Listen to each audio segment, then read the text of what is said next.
যদিও আম্বেদকর সম্বন্ধে একটা মন্তব্যের কারণে অমিত শাহ এখন রাজনৈতিকভাবে যথেষ্ট কোণঠাসা অবস্থায় আছেন এবং সারা ভারতবর্ষের সবগুলো বিরোধী দলের আক্রমণের রাজনৈতিক আক্রমণের কেন্দ্রবিন্দু এখন অমিত শাহ।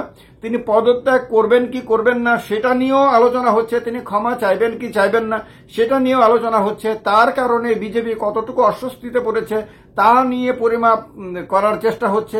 তার কারণে বিজেপি আগামী নির্বাচনগুলোতে পরাজিত হবে কিনা, বিরাট অংশের ভোটারদের সহানুভূতি সমর্থন হারাবে কিনা সেগুলি নিয়েও জোর চর্চা হচ্ছে সারা ভারতবর্ষে। বন্ধুরা নমস্কার, আপনারা সবাই দেখেছেন যে আম্বেদকর ইস্যুতে বিরোধীদের আক্রমণে একরকম রাজনৈতিকভাবে জর্জরিত অমিত শাহ আগরতলায় এসে নর্থ ইস্ট কাউন্সিলের প্লেনারি সেশনের উদ্বোধন করেছেন।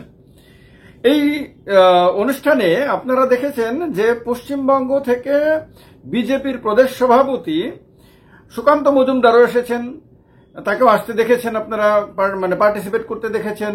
আপনারা দেখেছেন DoNER minister Sukanta Majumdar, DoNER minister of state, আর ডোনার মিনিস্টার ক্যাবিনেট মিনিস্টার হলেন জ্যোতিরাদিত্য সিন্ধিয়া, তিনিও এসেছিলেন নর্থ ইস্টের সবগুলি রাজ্যের রাজ্যপালেরা, প্রায় সবগুলো রাজ্যের মুখ্যমন্ত্রীরাও উপস্থিত ছিলেন। আপনারা জানেন যে নর্থ ইস্ট কাউন্সিল এই রিজিয়নাল প্ল্যানিং বডি, আগে এটা অ্যাডভাইজারি বডি ছিল, এখন প্ল্যানিং বডিতে পরিণত হয়েছে। এই যে নর্থ ইস্ট কাউন্সিলের কথা বলতে গেলে কিন্তু নরেন্দ্র মোদীর নাম যেমন আসবে, বিজেপির নাম যেমন আসবে, তেমনি কংগ্রেসের নামও আসবে, ইন্দিরা গান্ধীর নাম অবশ্যই মনে রাখতে হবে। অবশ্যই ঐতিহাসিক কারণে ইন্দিরা গান্ধীর নাম উঠে আসবে, যেটা হয়তো কংগ্রেসের অনেক বন্ধু বা অধিকাংশ বন্ধুরা জানেনই না।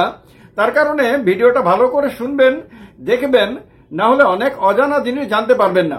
আবার নর্থ ইস্ট কাউন্সিলের সঙ্গে আপনার অটল বিহারী বাজপেয়ীর নামও যুক্ত হয়ে আছে, সেটা অনেক বিজেপির বন্ধুরা জানেন না। এ কারণে খুব ইন্টারেস্টিং আলোচনা হবে এই ভিডিওটাতে। নর্থ ইস্ট কাউন্সিল কি, কেন, সেইটা মূলত আলোচনা হবে এবং এর সঙ্গে কংগ্রেস বিজেপির কি সম্পর্ক। প্রথমে বলে দিই, নর্থ ইস্ট কাউন্সিলের যে জন্ম হয়েছিল সেটা নর্থ ইস্ট কাউন্সিল অ্যাক্ট এর মাধ্যমে পার্লামেন্টে এই বিল পাশ হয়। নর্থ ইস্ট কাউন্সিল বিল পাশ হয় 1971 সালে। মনে করে দেখেন একবার, 1971 সালে দেশের প্রধানমন্ত্রী কে ছিলেন? ইন্দিরা গান্ধী ছিলেন। 1971 সালেই পাকিস্তানকে কেটে দুটো টুকরো করে বাংলাদেশ নামে একটি নতুন দেশের জন্ম দিয়েছিলেন ইন্দিরা গান্ধী। সেই ইন্দিরা গান্ধীর রাজত্বকালে, ইন্দিরা গান্ধীর প্রধানমন্ত্রীত্বে, কংগ্রেসের রাজত্বেই এই নর্থ ইস্ট কাউন্সিল, নর্থ ইস্টের ডেভেলপমেন্টের জন্য যে বিশেষ ব্যবস্থা গ্রহণ করা দরকার সেটা অনুভব করেছিলেন তারা, এবং ইন্দিরা গান্ধী সেই বিল এনে বিলটাকে পাশ করিয়ে আইনে পরিণত করেন।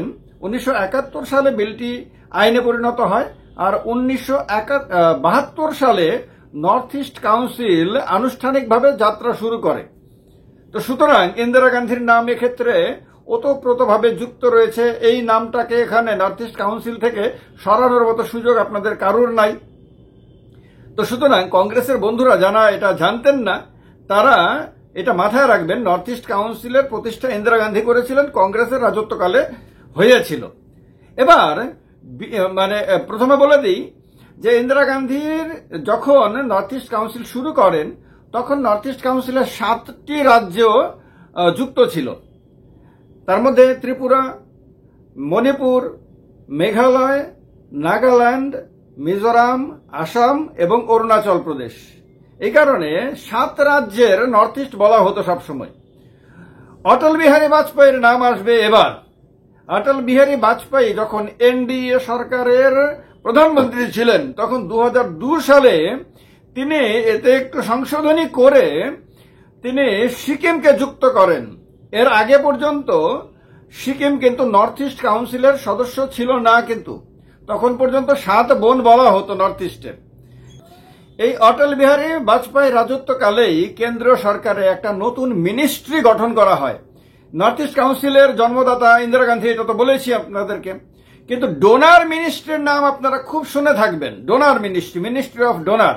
এই মিনিস্ট্রি অফ ডোনারের প্রথম মন্ত্রী ছিলেন, ক্যাবিনেট মিনিস্টার ছিলেন অরুণ শৌরী। অরুণ শৌরীর নাম যারা ভুলে গেছিলেন তাদের এখন মনে করিয়ে দিচ্ছি। তিনি সাংবাদিক ছিলেন, ভারতবর্ষের একজন প্রসিদ্ধ সাংবাদিক ছিলেন। পরবর্তী সময় তিনি বিজেপিতে যোগ দেন এবং বিজেপির হয়ে তিনি পার্লামেন্টে যান এবং তাকে এই ডোনার মিনিস্ট্রির প্রথম মিনিস্টার করেন অটল বিহারী বাজপেয়ী। এই যে আপনাদের এই ডোনার মিনিস্ট্রি এখন এই নর্থ ইস্টের ডেভেলপমেন্টে যথেষ্ট গুরুত্বপূর্ণ ভূমিকা পালন করে চলেছে। সেটা কংগ্রেসের রাজত্বে, ডক্টর মনমোহন সিং এর রাজত্বেও যেমন করেছে, আবার নরেন্দ্র মোদীর রাজত্বেও অবশ্যই করছে। এবং নরেন্দ্র মোদী প্রধানমন্ত্রী হওয়ার পরে ডেফিনেটলি নর্থ ইস্টের অনেকগুলো ক্ষেত্রে অনেক ডেভেলপমেন্ট হয়েছে। রাস্তাঘাটের ডেভেলপমেন্ট ব্যাপকভাবে হয়েছে, অস্বীকার করার কোনো সুযোগ নাই।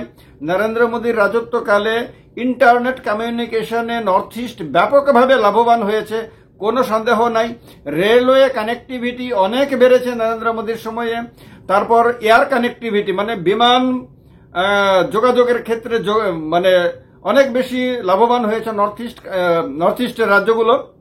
এই 8টি রাজ্যের ডেভেলপমেন্টে নরেন্দ্র মোদীর ভূমিকাকে অস্বীকার করলে এটা মিথ্যা কথা বলা হবে। আর আমি জানেন আপনারা যে আমি এই চ্যানেলে কোনো ভিডিওতে আমি মিথ্যা কথা বলি না, সুতরাং অস্বীকার করতে কোনো অসুবিধা নেই আমার। যে নরেন্দ্র মোদী আসার পরে শিলচরের রেল মানে যে ব্রডগেজ কানেক্টিভিটি সেটা কিন্তু নরেন্দ্র মোদীর দৃঢ় মানসিকতার জন্য হয়েছে। আগরতলাতেও ব্রডগেজ কানেক্টিভিটি মানে ব্রডগেজ রেলওয়ে নরেন্দ্র মোদীর দৃঢ়তার জন্য হয়েছে। এই দৃঢ়তা এর আগে কিন্তু কেউ দেখাতে পারেননি, এটা কংগ্রেসের কোনো প্রধানমন্ত্রী দেখাতে পারেননি, এমনকি এনডিএ সরকারের সময়েও এটা দেখানো সম্ভব হয়নি। নরেন্দ্র মোদী এই চ্যালেঞ্জটাকে গ্রহণ করে চ্যালেঞ্জে কিন্তু সাকসেসফুল হয়েছিলেন। তার কারণে এখন আগরতলাতে আগরতলা শিলচরে আপনার ভারতবর্ষের অন্যান্য রাজ্যের মতন দূরপাল্লার যে ট্রেনগুলো সবগুলোই আসা যাওয়া করে। সুতরাং ক্রেডিট যার যেটা পাওয়ার তাকে সেটা দেওয়াটাই সঠিক মানসিকতা। এই কারণে এই ভিডিওতে আমি যেমন বলছি যে নর্থ ইস্ট কাউন্সিলের জন্মদানের মধ্য দিয়ে একটা বিরাট বড় উদ্যোগের সূচনা ইন্দিরা গান্ধী করেছিলেন এবং ইন্দিরা গান্ধীর এই মহানতাকে অস্বীকার করার কোনো উপায় নাই। আবার অটল বিহারী বাজপেয়ী তিনি ডেফিনেটলি তিনি আমার প্রিয়তম ব্যক্তিদের মধ্যে একজন। তো তিনি এই নর্থ ইস্টের ডেভেলপমেন্টে আরো বেশি নতুন পালক যুক্ত করেছিলেন। আর নরেন্দ্র মোদী আসার পরে ডেফিনেটলি কিছু কিছু ক্ষেত্রে অসাধারণ কাজ হয়েছে, এগুলি বলার ক্ষেত্রে কোনো কার্পণ্য আমি রাখছি না। তো এই নর্থ ইস্ট কাউন্সিলে কেন সুকান্ত মজুমদার এসেছিলেন আপনাদের অনেকেরই প্রশ্ন থাকতে পারে, সুকান্ত মজুমদার কেন এখানে? সুকান্ত মজুমদার তো পশ্চিমবঙ্গে বিজেপির সভাপতি, কিন্তু অনেকে এটা হয়তো জানেন না যে Sukanta Majumdar ministry of DoNER এর আপনার মিনিস্টার অফ স্টেট অর্থাৎ প্রতিমন্ত্রীও আছেন। অর্থাৎ তিনি যে মিনিস্ট্রির প্রতিমন্ত্রী সেই মিনিস্ট্রির মূল ক্যাবিনেট মিনিস্টার হলেন জ্যোতিরাদিত্য সিন্ধিয়া। তো এই কারণে তারা দুজনে এখানে এসেছিলেন। আর চেয়ারম্যান হিসেবে আপনার স্বরাষ্ট্রমন্ত্রী অমিত শাহ এসেছিলেন। অমিত শাহ মূলত উদ্বোধন করেন। যদিও আম্বেদকর সম্বন্ধে একটা মন্তব্যের কারণে অমিত শাহ এখন রাজনৈতিকভাবে যথেষ্ট কোণঠাসা অবস্থায় আছেন এবং সারা ভারতবর্ষের সবগুলো বিরোধী দলের রাজনৈতিক আক্রমণের কেন্দ্রবিন্দু এখন অমিত শাহ।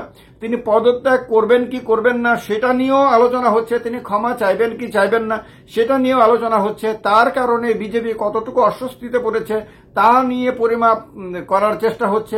তার কারণে বিজেপি আগামী নির্বাচনগুলোতে পরাজিত হবে কিনা, বিরাট অংশের ভোটারদের সহানুভূতি সমর্থন হারাবে কিনা সেগুলি নিয়েও জোর চর্চা হচ্ছে, সারা ভারতবর্ষে হচ্ছে এগুলো।